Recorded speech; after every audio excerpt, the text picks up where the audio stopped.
So when I was first coming out back in my university days, a friend introduced me to a friend of hers, this bisexual woman. And when she found out I was just coming out, she got very animated and she grabbed my arm and she said, "You have to read this book." And she hands me this very tattered, very much read book, and it was called Close to the Knives, Memoir of Disintegration by David Wojnarowicz. And so here's my e-copy of it. And she insisted that I read this, and I was very eager to just consume stuff about gayness. And so I'm reading this book, and it's about this artist, David Wojnarowicz, who was in the East Village, and he was very active during the time of AIDS and an activist. And at first I'm like, why would this woman think that I should be reading this book? I mean, I am and was a suburban teen who was going to a very small town university. I was very middle class, upper middle class. And at first I didn't relate at all. I mean, David talks about, his poverty and being in the East Village and trying to mug someone with a meat cleaver hidden in his trench coat. And I mean, it was kind of amusing because that was completely a fail because the meat cleaver falls out and scares the person off. But I think in these other moments, he talks about a friend who is a geek in high school. And so obviously I'm related to that. And then he talks about how his friend grew up to be quite miserable because there was really not room in the world, or so he felt, for his specialness or to express that. And so there were these moments like that, or these little geeky asides, for me geeky asides, about whales and how much a whale will produce in terms of milk after having a newborn. And then the eco part of me is like, oh, that's kind of an interesting little factoid.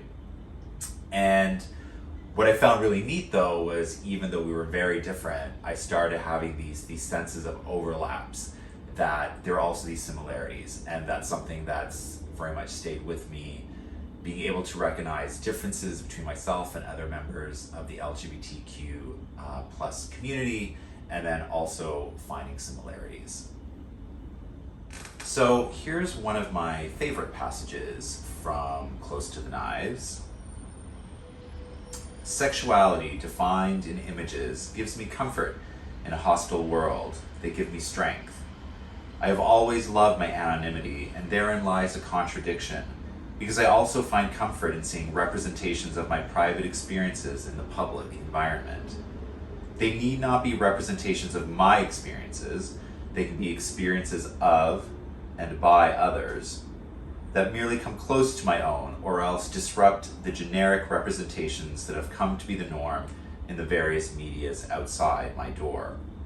I find that when I witness diverse representations of reality on a gallery wall, or in a book, or a movie, or in the spoken word or performance, that the larger the range of representations, the more I feel there is room in the environment for my existence, that not the entire environment is hostile.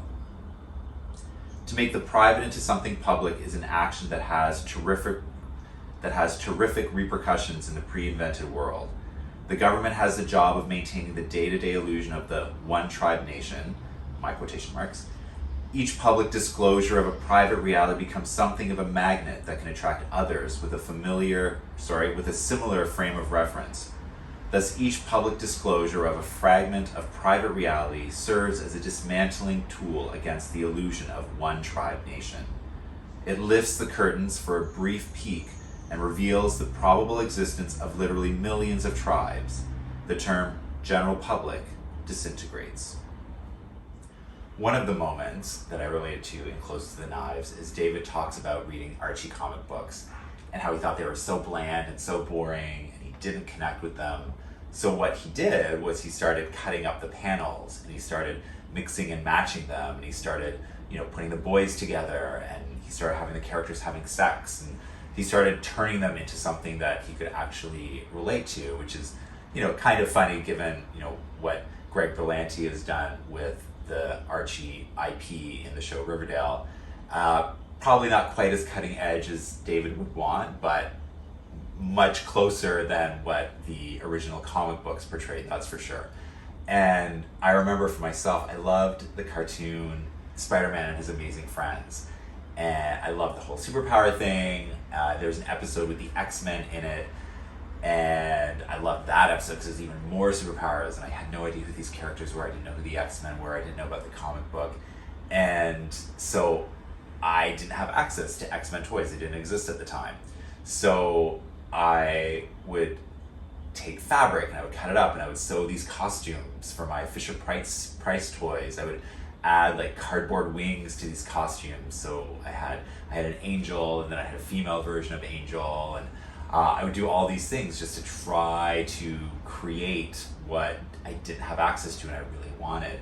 And later on, when I became an author, this is absolutely part of why I wrote the series Queeros, was because I wanted queers who had superpowers, and I wanted, I think about the Archie example, because Queers is set in a teen universe, and I wanted all kind of that drama, and I wanted that outlet, but I wanted them to be gay, and I wanted to see the hot guys, or what I consider to be these hot muscular guys, and they're absolutely different versions of beauty, and that's something that I'm working more on to keep in mind as I do my writing. But I just wanted this outlet and I wasn't seeing it, and so I was like, yeah, I'm gonna do it myself. There you go. You're welcome, world.